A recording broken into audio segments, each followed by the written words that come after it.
Hey guys!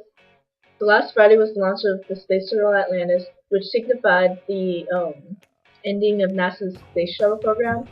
So today, I'm going to talk about the Space Shuttle program and all the awesome stuff about that.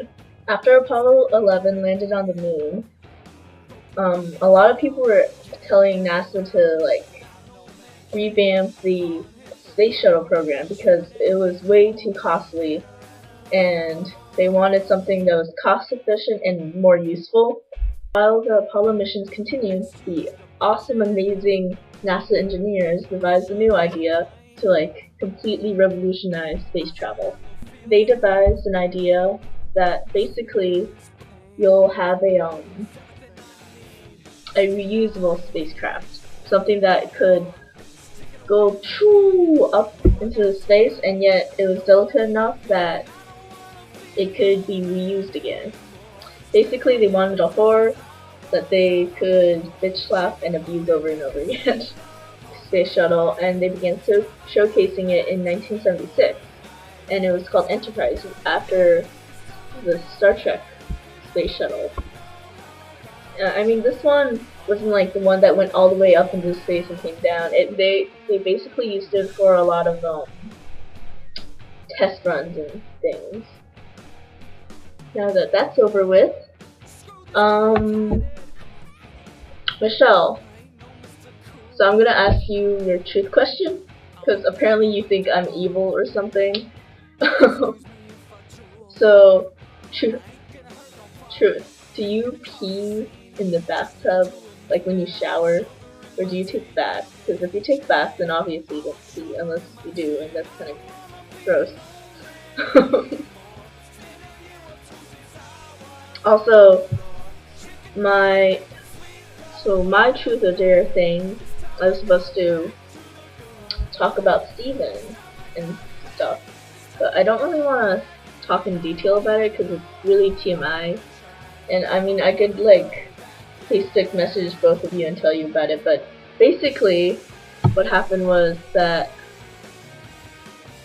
I wasn't happy with the relationship we were in, and I wasn't happy for a really long time. It wasn't a really good, healthy relationship at all. So I broke up with him. But a lot of people hate me for it because I broke up with him at a really bad time in a really bad way. So that's good. Not good. That's what happened. As for the book club, I picked 3 books that we can read. They're kind of famous. Well, they're more popular than most books. So hopefully, Michelle, you can find it, and hopefully, Sherry, you can afford these, because popular books are usually cheaper, in my opinion. So the first one is called Finding George Orwell in Burma by Emma Larkin.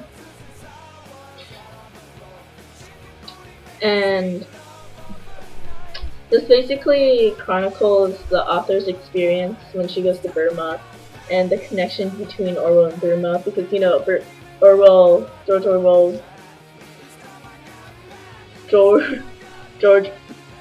Orwell wrote a book about Burma, and he was very concerned about all of those matters. And yeah.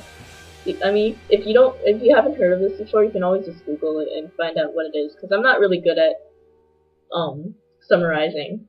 I mean, I read through half of this book, but I haven't read the rest, so I was thinking maybe we can read it. It's a kind of good book, considering it's non-fiction.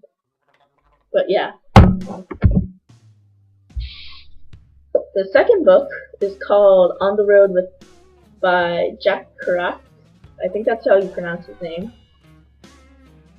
And this book is heavily based on his road trips he had, and it's really iconic. It's one of the most prominent works in the Beat generation.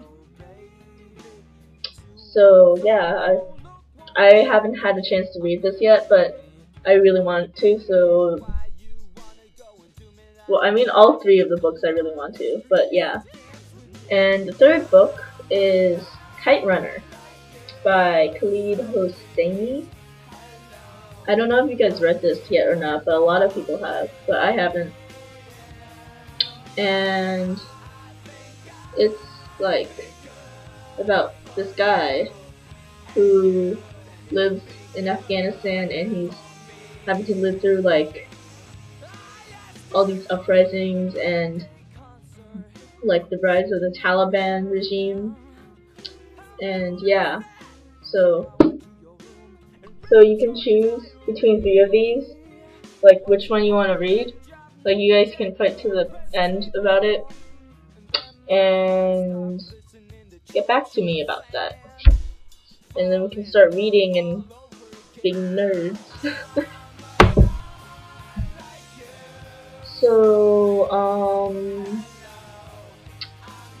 yeah, tell me what you want to read. Michelle, respond to your question. I'm sorry I forgot to post up a video last Monday. Blame Dante, and I'll see you guys later.